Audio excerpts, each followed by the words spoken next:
Hello, viewer, and welcome to Spotlight here on Hope TV, where you look and live. And on this edition, we are going to be looking at different matters concerning our society that we need to be thinking about.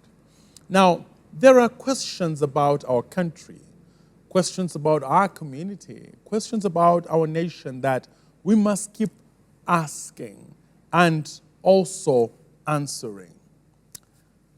Why is deception so acceptable?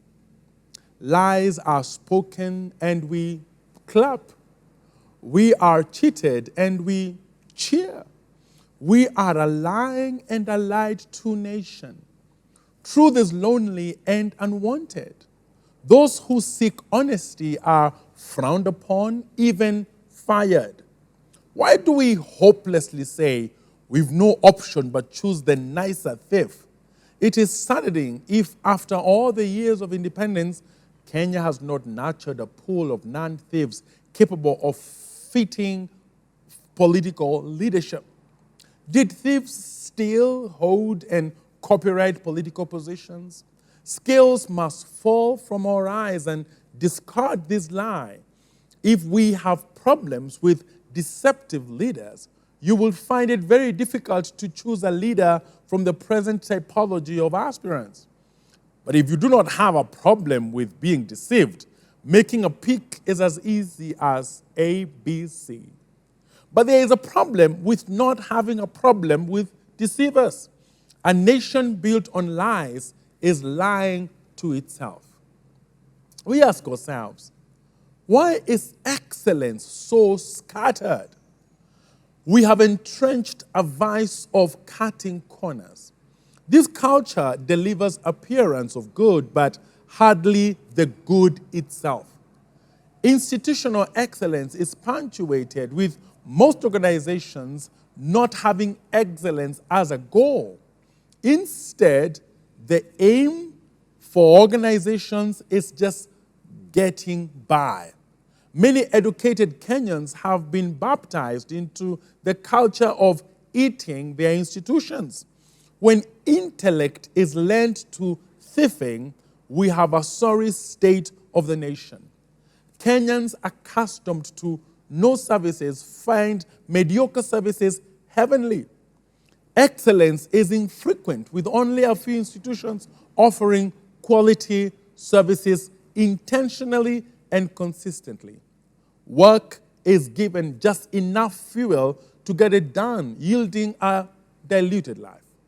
Many leaders do not serve from conviction, but only for visibility, giving half efforts that yield dilute experiences.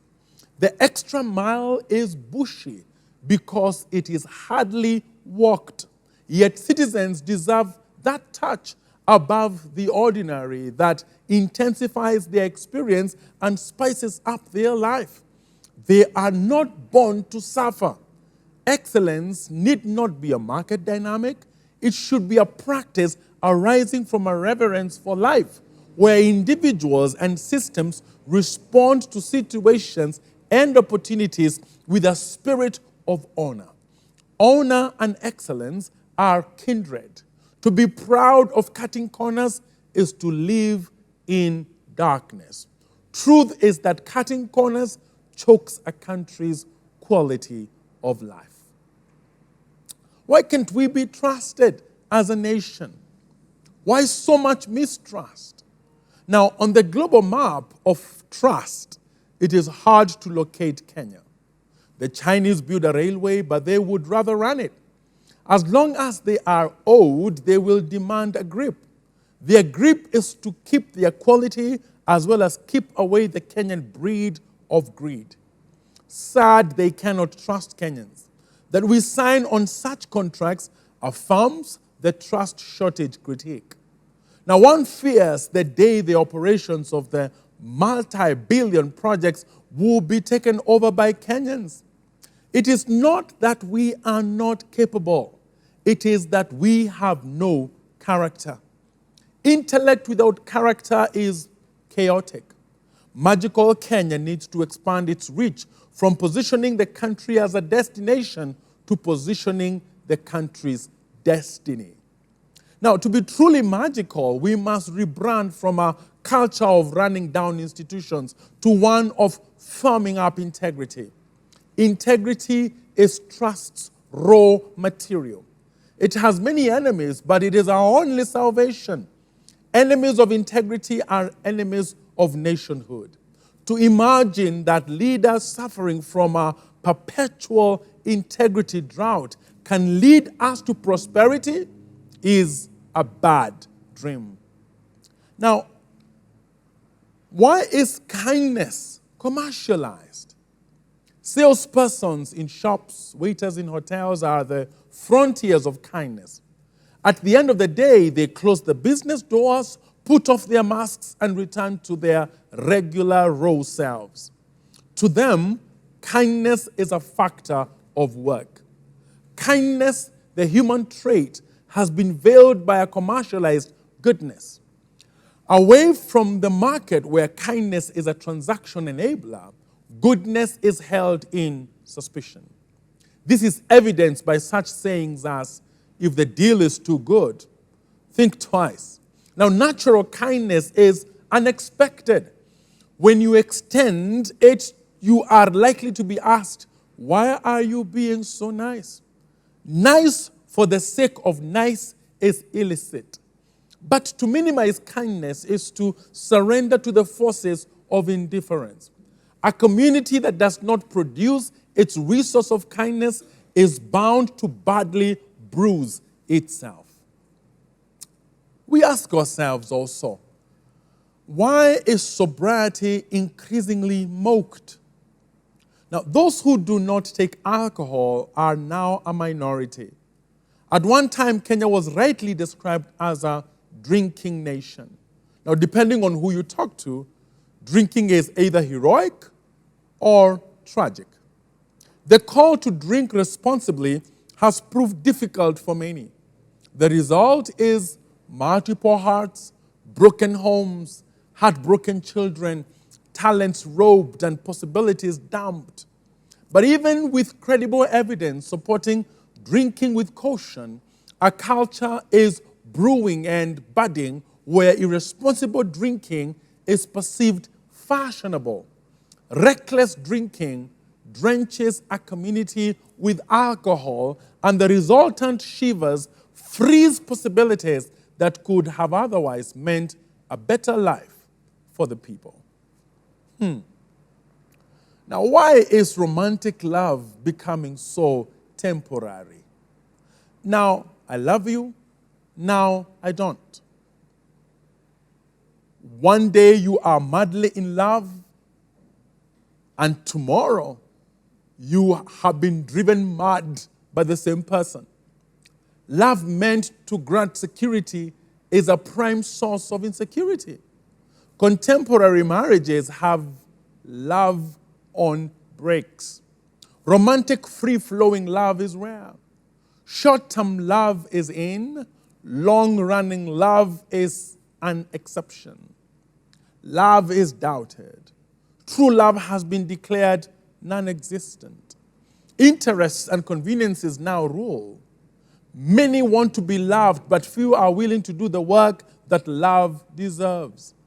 Family life is losing its saltiness. The church is seeing fewer and fewer people bring their love to the altar.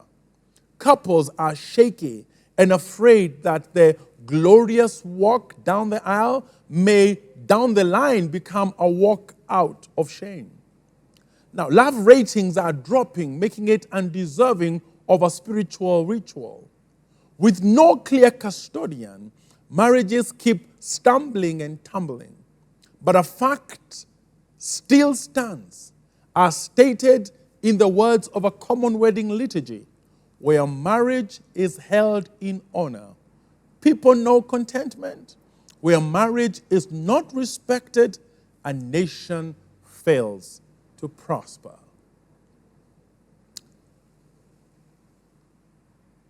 Now, we hear eulogize Archbishop Desmond Tutu, and we say, more Tutus are needed.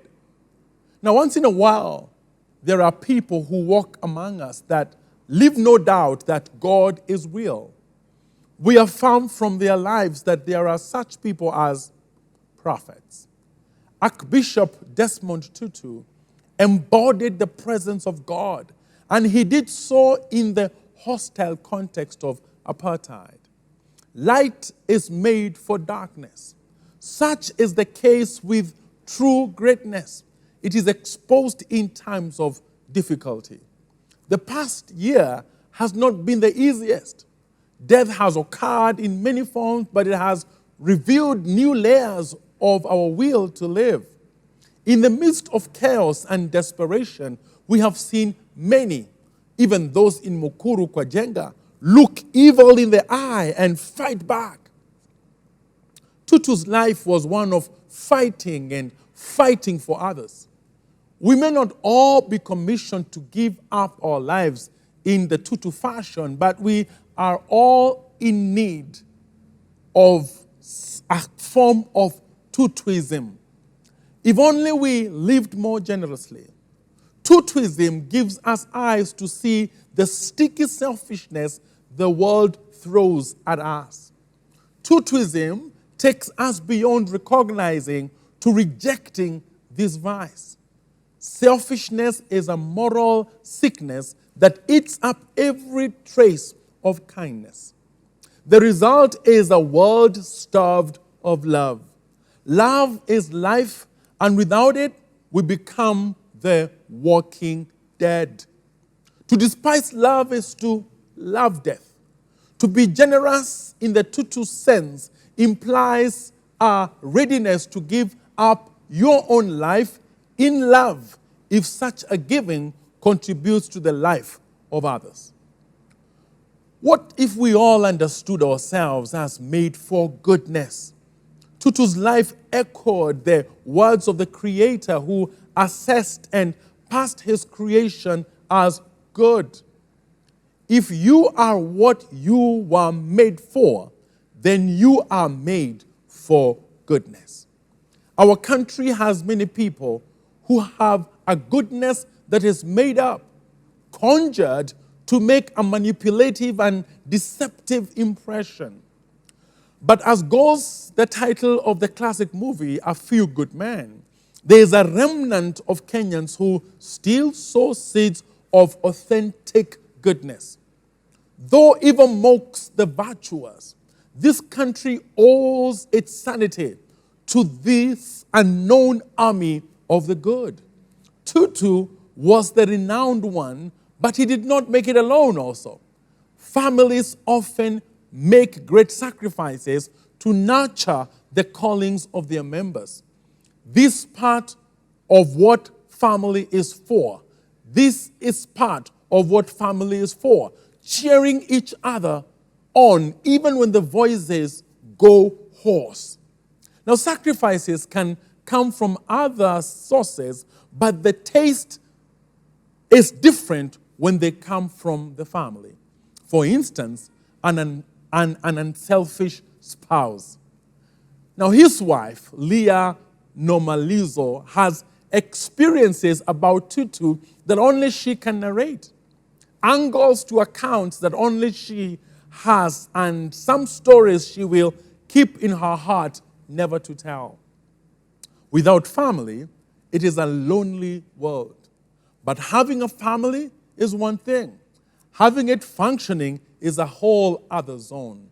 But those who put in the work go beyond just a functioning family to achieve a joyful one.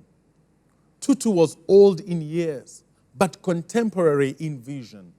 He redefines the concept of the generational gap. He was in the realm of thoughts and strategies of freedom, where people are oppressed. The older you get, the fierce you become. Where people are oppressed, the older you get, the fierce you become. To shout each other down over a digital analog argument is rendered shallow. Leading people must be deeper than winning an election. To their creator, people are an extension of his sacredness. And those who want to lead the people must have this sense of reverence in their inner selves. But what we continue to see are power hunters who are too conscious of their ambitions that they are unconscious of the peopleness of the people. Now, the world heard Tutu sermons more from the public square than from the cathedral pulpit. Even when it was unpopular, he still maintained a global view of his mission. Anywhere where the humanity of people is undermined, anywhere where people are left in the dust, there we will find our cause, he said. His characteristic purple robe was a symbol of salvation in the streets. Something happens when the clergy expand their pulpit to the community. The church has denominationalists, but the street has the world. Now, Reverend Dr. Timothy Njoya belongs to the Tutu school, and we have seen him taking part in demonstrations clerically clad. Now, this tells of a man of God amidst God's people seeking freedom from reluctant and sometimes evil systems. In this leadership transition year, the street welcomes clergy. The priest and the politician are powerful forces. When they join together, they can brew apartheid or birth emancipation. Mandela and Tutu could have had different philosophies, but they were united in a loathing for chains and a yearning for freedom. Tutu read a Bible that licensed anger against apartheid. His Bible armed him with words that became a sword. His Bible preached the full dignity of the African. His Bible located his purple robe in the public square. More copies of this Bible version are needed. Though he be laid and put in the ground, he soars with wings on high, as those he freed walk in the streets he loved. Let's think about words. There is power in words. Now, as we are in a political year, aspirants will speak a lot. Many of them are focused on quantity of words.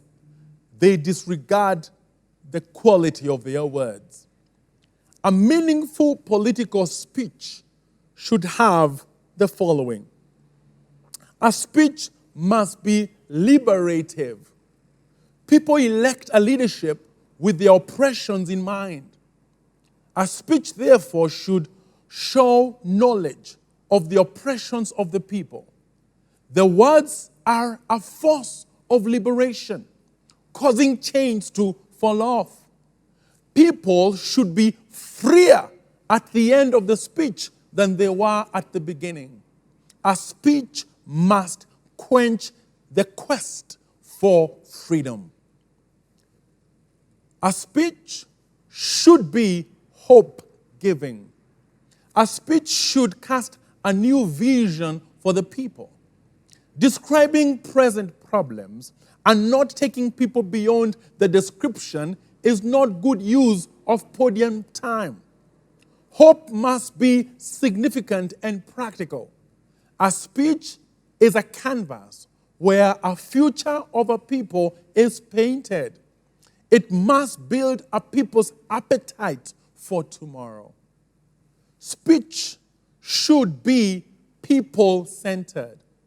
A leader will take a microphone, and all we will hear is personal ambition and critiquing competition. But a speech should capture the stories of the people. People should hear their circumstances mentioned clearly. A political speech should make a people feel known. A speech with no people in it is not worth speaking to the people. Now, speech should breathe life. People do not just listen with their ears. They listen with their entire selves. People wait to be moved by the speaker. Now, careless and thoughtless choice of words moves people towards ruin. Words well thought and intentionally spoken will fall on the lives of people as refreshing rain. Speeches, even competitive speeches, should bring life, not strife. A speech should come from the heart. We know there are party positions and policies. People want to hear a speaker who has made those positions their convictions. Some speakers look unconvinced about what they speak about. If you are not convinced, you become an actor on a stage. A speech should have a spiritual component. Africans are a religious people. Most people passionately believe in God, even here in Kenya. For this, we want to hear over and over that we are one nation under God. As the aspirants tell us about themselves, we want to hear them pointing away from themselves and pointing to God.